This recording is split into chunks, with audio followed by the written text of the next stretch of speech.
Hi everyone, it's Jan, and I'm here with a really fun tutorial.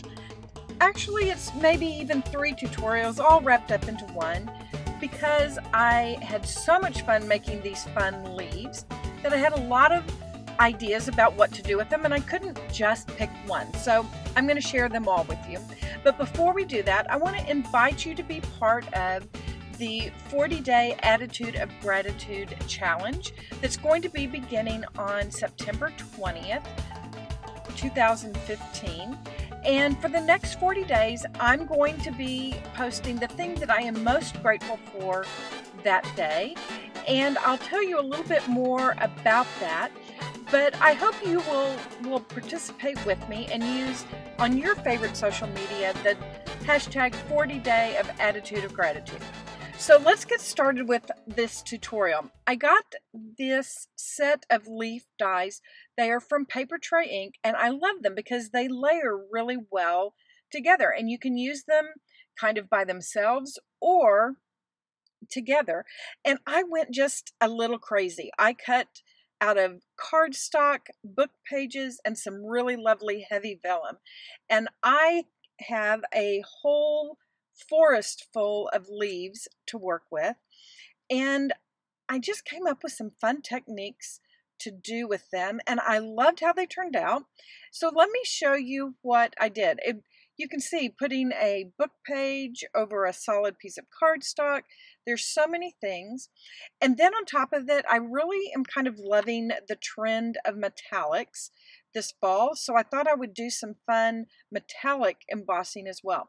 I pulled out several of my favorite distress inks that are in fall colors, and I'm going to be using a stamp that actually kind of gives you this distressed edge. So it works really well. It is supposed to look like a watercolor brush has just come across it, but I thought it was going to be a great way just to add a little touch of color or a little texture to my leaves. So you can see what I've done. I've set several of them out, and at first I was being very conservative, and I believe this is aged mahogany that I'm actually going to stamp onto a burgundy or almost a mahogany kind of leaf. So it's almost tone on tone, but I really kind of like how that turned out. And of course, I'm still being a little conservative here. I'm now using Rusty Hinge, but I'm gonna break out here, folks. And I pulled in some wild honey, and I put both of those onto the stamp. I spritzed a little bit of water on it, so now it's really going to begin to look like watercolor because those two colors have blended together, and when I stamp with them, it now kind of gives me even more of a watercolor effect. So very quickly, you saw that I have stepped outside of my tone on tone, and I started pulling the book pages, and again, just using kind of those mixture of colors. I love how that turned out. I am doing them kind of on an angle, and I like that as it comes in contrast with the text that's there. So now I'm getting really crazy, and I'm adding a little bit, I believe, of forest moss or peeled paint into it, maybe even a touch of brown. And because I'm misting the stamp before I start, you can see I'm getting really great smushes of color. And I have a piece of watercolor paper behind the leaves that I'm stamping on. The book pages were a little bit thin, so I knew they were probably going to soak through. But I loved the paper that I had when I ended up, and I ended up actually die cutting it out. So look at these fun little metallic, almost like the leaves have been dipped in some copper. I thought that was very fun. I used to have a necklace, I believe it was an aspen leaf, that was a leaf that had been dipped in metal, and I really loved it. So to get this effect, I'm using a Versamark embossing pad, and you'll notice I'm not putting the whole leaf on it. I am only putting a portion of it to simulate that I've dipped the leaf into the molten copper. And I'm using my heat gun to heat it up.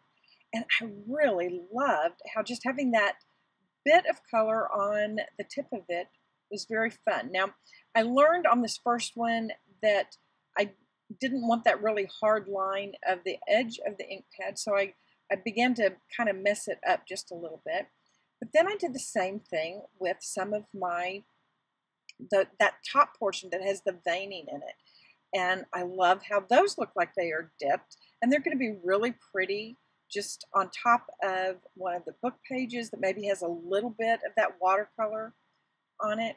The vellum may have been my favorite for these vein edges because it takes the heat and the embossing powder really well. The key to doing this, though, is to make sure that your heat gun is already hot. So you saw that I turned it on and then brought it to the leaf, the vellum. That way it doesn't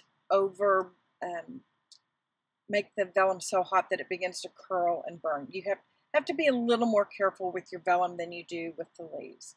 So then, because I was a little embossing crazy, I took some of the leaves that I'd already stamped some of the ink on, and I went back and I used the stamp with the Versamark ink and added a little bit of that copper onto there. Now this might be my very favorite thing that I did. I used one of the leaf cutouts as a mask. So when I put that down and then took one of the solid pieces and put it behind it, it picked up the veining onto the solid. Isn't that like amazingly fun? I have to say, I did a whole lot of these, and you can see I ended up with so many different combinations of things. I have to end up showing you at least 3 different ways to use them. The truth is, I'm going to also use some of them in my Bible journaling, as well as I made a whole ton of the cards, because the cards I'm going to show you actually are really easy to do kind of multiple of. So here's a fun one. I'm calling it a string frame card. And once you get your template made, it's just easy peasy. So I'm using some embroidery thread. I also showed you that maybe a little gold metallic if you wanted to, or a copper metallic thread if you had that. So I'm making a template, and because this card, the craft card, I've actually made it a bit smaller than my card front so that it almost mats it. The actual size of the card that I'm going to be using is 4 inches wide by 5 1/4 tall. That just makes it 1/4 of an inch smaller all the way around. Gives me a nice little edge all the way around the card. But I'm making this template to kind of help me know where I want to punch the holes to make my string frame. And that's another really kind of fun trend that's going on right now. There's a lot of that string art, and I'm kind of fascinated with that. I may have to come back and show you how I do that. Now I'm using my Tim Holtz centering ruler because it helps me kind of make sure that I'm making my frame on kind of even. But please know, I am not being super exact here. I wanted to make sure I left plenty of room, and I want double strings. So I'm going to use 2 different colors of strings, and you can see that I've just marked the holes where I want them, and I'm now using a needle or a piercing tool, and I'm just cutting out my template at this point. You can determine if you want all your strings to be the same length. I wanted mine to be the inside strings to be the longest, and then the next outside string to be shorter. So I put my template on top of my cardstock, put a mouse pad underneath it, and punched my holes. And this is simple. This is simple up and down sewing. So I'm just going to use some washi tape. I'm sewing the long inside strings first. You can see I'm just going from corner to corner. And that very quickly forms a simple frame around it, but you've just got unlimited color possibilities.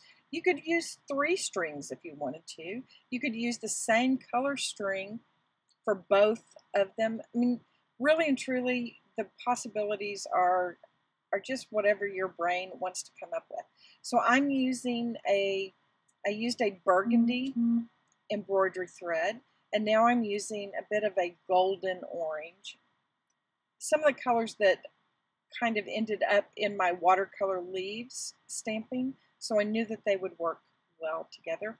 Doing exactly the same thing and going all the way around, making the second edge, or not edge, but making that second color, adding that to my frame.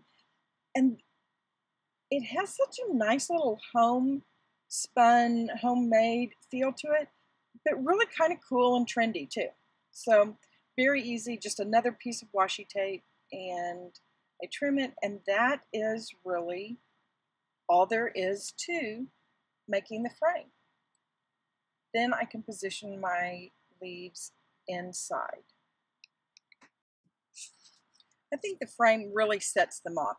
Now I'm going to use some zip dry glue. I really love using this glue. It is very quick to dry, but when it does dry, if any of it has kind of squished out, it's kind of like rubber cement where you can rub it off. So you get a really nice clean edge there, and you can see I'm waiting for it, and then I just kind of rubbed it off. Now on the vein part of the leaf, I only attached the bottom part of that leaf so that it will actually float a little bit, have a little dimension to it. So I'm going to use Mama Elephant. There was a really nice little thank you stamp set that I got that just had all kinds of thank you and grateful for you, and has so many things like for things that you've done, or for me it was thank you for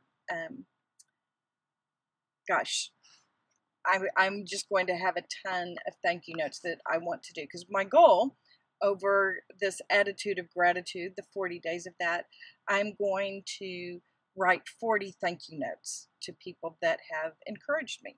Now, because this is a new stamp set, sometimes working with my dye ink, it doesn't really want to stick to that photopolymer stamp very well.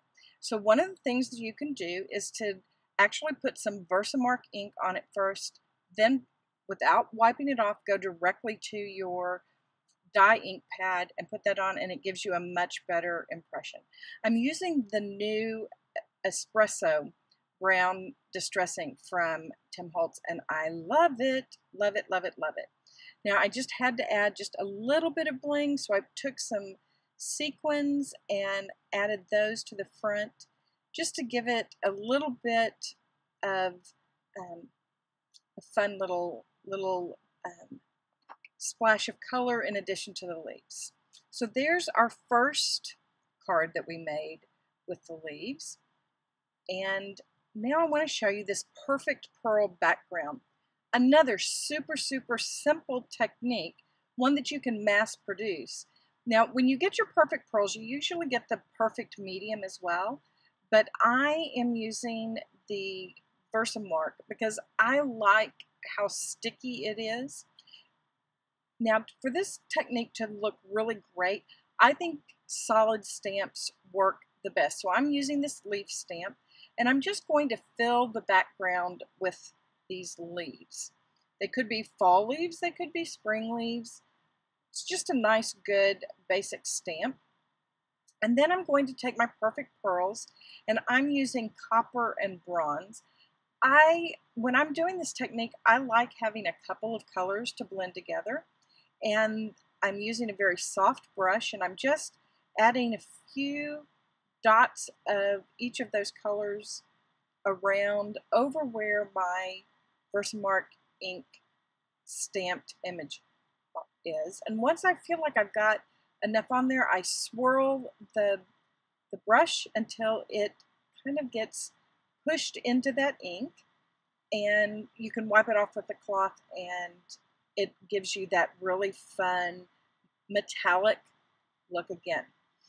Now, I wanted a little bit of a dimensional leaf on here, so I cut a ton of these, of the large vein of the die cut, and I cut them all out in just some craft cardstock, and I'm using my zip dry glue to add 6 or 7 of them on top of each other.